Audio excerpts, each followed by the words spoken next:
सभी को नमस्कार। मैं Uday Singh Nehra, assistant professor physics, एक बार फिर आपका हार्दिक स्वागत करता हूं। आज का हमारा टॉपिक है how to score maximum in exam. ये इस वीडियो का सेकंड पार्ट है। पहले पार्ट में हमने देखे important tips just before the exam.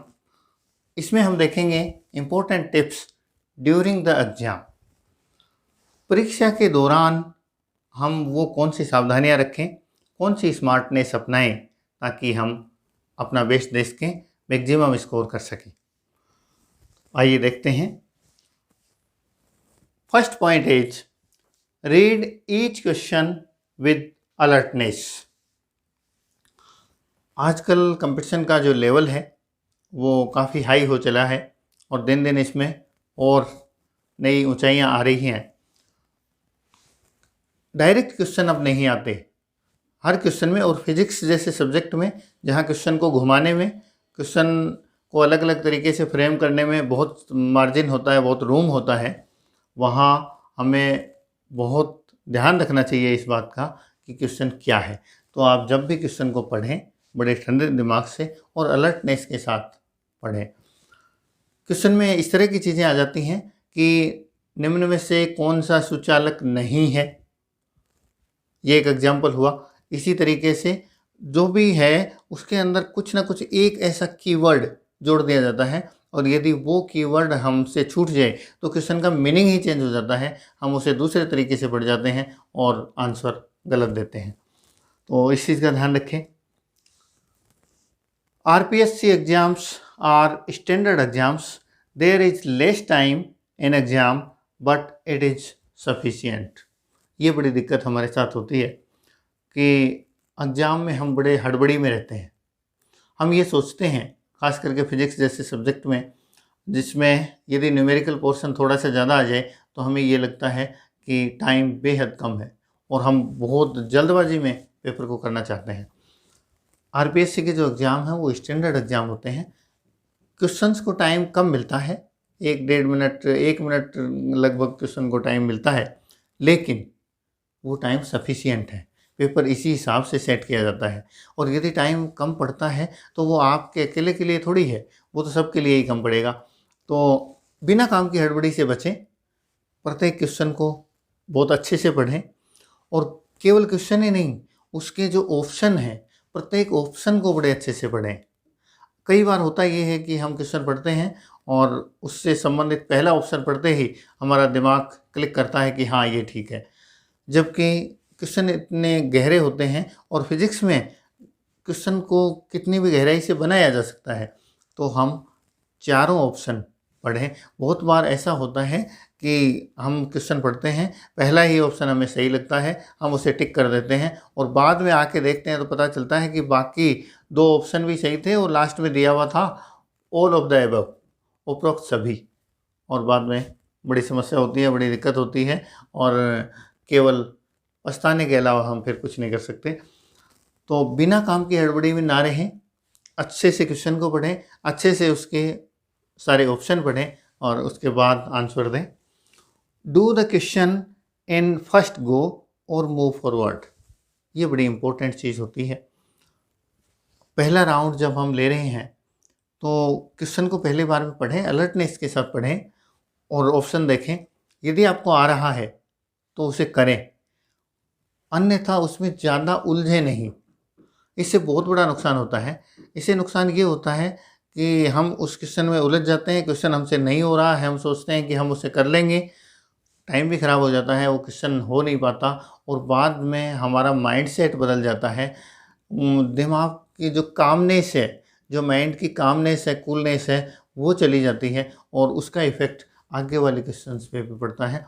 तो ऐसा बिल्कुल ना करें। अगला पॉइंट इसी से संबंधित बड़ा इंपॉर्टेंट है। Don't take any question on your ego.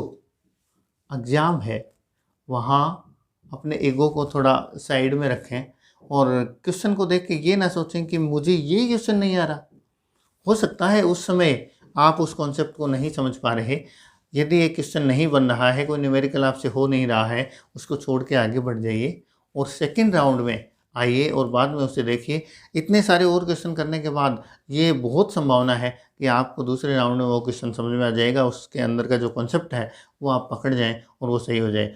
अन्यथा आप उसी में लगे रहेंगे, समय भी खराब करेंगे, दिमाग को भी खराब करेंगे और वो आपके लिए, आपकी सफलता के लिए बड़ा बाधक होगा, हानिकारक होगा। Try to attempt maximum questions, ये हमेशा से मेरा ट्रेडमार्क फॉर्मूला रहा है।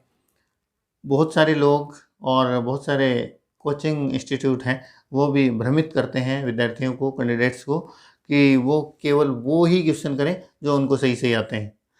एग्ज़ाम है, एग्ज़ाम का प्रेशर, हम कितना भी कुछ भी कहें, कुछ ना कुछ प्रेशर माइंड पे होता है। वहाँ जो आते हुए क्वेश्चन हैं उनमें भी आपके कुछ क्वेश्चन गलत होंगे, ये मानकर चलिए, तो थोड़ी बहुत रिस्क अवश्य लीजिए। और मैं तो ये कहता हूँ कि यदि आपने सिलेबस लगभग कंप्लीट कर लिया है तो आप मैक्सिमम 10 to 100% की ओर जाइए। उससे हमेशा फ़ायदा ही होता है, नुकसान नहीं होता। ये मैं बिल्कुल नहीं कहता कि आपने सिलेबस ही 60% कवर किया है और आप 100% क्वेश्चन कर दें, वो तो एक आत्मघाती सुसाइडल स्टेप होगा, ऐसा नहीं। लेकिन यदि आपने कंप्लीट सिलेबस किया है या लगभग कंप्लीट किया है, टच किया है सिलेबस के हर पार्ट को, तो you should do maximum questions. तो अटेम्प्ट करें ज़्यादा से ज़्यादा क्वेश्चन। इसमें मेरा एक फॉर्मूला है, एकदम क्लियर है, आप बहुत इजी इस इक्वेशन को समझ सकते हैं। यदि आपने 70% क्वेश्चन किए, या मान लो 100 क्वेश्चन है, आपने 70 क्वेश्चन किए, 70 में से आपके 15 क्वेश्चन गलत हो गए। 15 क्वेश्चन गलत होने का मतलब है कि 70 में से 15, 55 आपके सही बचे, लेकिन यहाँ नेगेटिव मार्किंग 1/3 के कारण 5 क्वेश्चन और कम हो जाएंगे, तो आप 50 क्वेश्चन पे आ गए, 50% पे आ गए। यहीं यदि आपने 70 की बजाय 100% यानी पूरे 100 क्वेश्चन कर दिए और आपके मान लीजिए 30 क्वेश्चन गलत हो गए, तो 100 माइनस 30, 70 क्वेश्चन आपके सही बचे अब भी। और इसके यदि नेगेटिव भी 10% और जोड़ लें तो भी आपके 60% नंबर आ रहे हैं। यहाँ देखिए, इस 50 और 60 में बहुत बड़ा डिफरेंस है। 50% नंबर फिजिक्स में आपके आ रहे हैं, सफलता की गुंजाइश बहुत कम है, और 60% में फिजिक्स जैसे सब्जेक्ट में सफलता के बहुत चांसेस बन जाते हैं। तो attempt more and more question. Now the more questions you will attempt, the more possibility of your selection। जितने ज़्यादा क्वेश्चन आप अटेम्प्ट करेंगे उतनी ही ज़्यादा संभावना आपके सिलेक्शन की होगी। आपने क्वेश्चन अटेम्प्ट नहीं किया, इसका मतलब तो ये हुआ कि आपने निर्धारित जो प्रश्न पत्र है, जो आपको मौका मिला है, उस मौके को भुनाया ही नहीं, आपने अटेम्प्ट ही नहीं किया। डिस्क्रिप्टिव एग्जाम में भी यही होता है, हमने यदि क्वेश्चन किया ही नहीं, कॉपी खाली है, तो उसमें नंबर आने की संभावना कहाँ है। यदि हमने कुछ ना कुछ लिखा है तो पॉसिबिलिटी है कि उसमें मार्क्स आ जाएं। तो हम जब अटेम्प्ट ही नहीं कर रहे हैं तो हम कैसे दावा कर सकते हैं फिर, और क्या उम्मीद कर सकते हैं। तो अटेम्प्ट करें, ज़्यादा से ज़्यादा करें। If you have covered almost complete syllabus then go for the perfect 100। यदि आपने लगभग पूरा सिलेबस कवर किया है तो परफेक्ट 100 की ओर जाइए। ये मेरा हमेशा से फॉर्मूला रहा है हर एग्ज़ाम में। मैं करीब करीब कंप्लीट सिलेबस, कमो बेश, चाहे एकदम पूरा सेम तरीके से तैयार ना हो, मैं लगभग पूरा सिलेबस कवर करके जाता हूँ और 100 के 100 क्वेश्चन करके आता हूँ। 100% पेपर हमेशा मैंने सोल्व किया है और हमेशा बहुत अच्छा रिजल्ट रहा है, उम्मीद से अच्छा रिजल्ट रहा है हमेशा। तो ये कोशिश आप करें। यदि आप कवर कर चुके हैं कंप्लीट सिलेबस को, you should try this and it will be really fruitful to you. Do but not die. Very very very important point, the most important point. करना है, मरना नहीं है। स्ट्रेस मत लीजिए। एग्जाम कभी भी जीवन से बड़ा नहीं हो सकता। लाइफ से बढ़कर, लाइफ से कीमती कोई चीज़ नहीं है।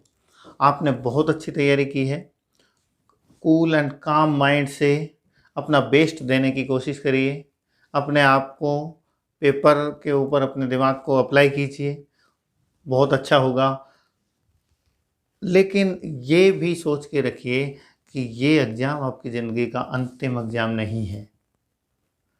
तो इतना स्ट्रेस अपने दिमाग पर मत लीजिए, हद से ज़्यादा उम्मीद अपने आप से मत रखिए, किसी चीज़ को जीवन मरण का प्रश्न मत बनाइए।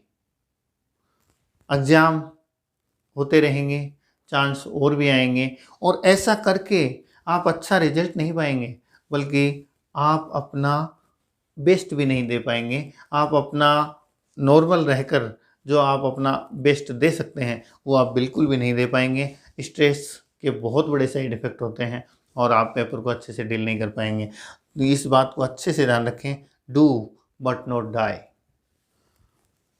ये सोच के रखें अपने दिमाग में कि एग्ज़ाम ही तो है, हम हमारा बेस्ट देंगे और रिज़ल्ट हमारी लिमिटेशन में हम बेस्ट देंगे तो अच्छा ही रिज़ल्ट आएगा।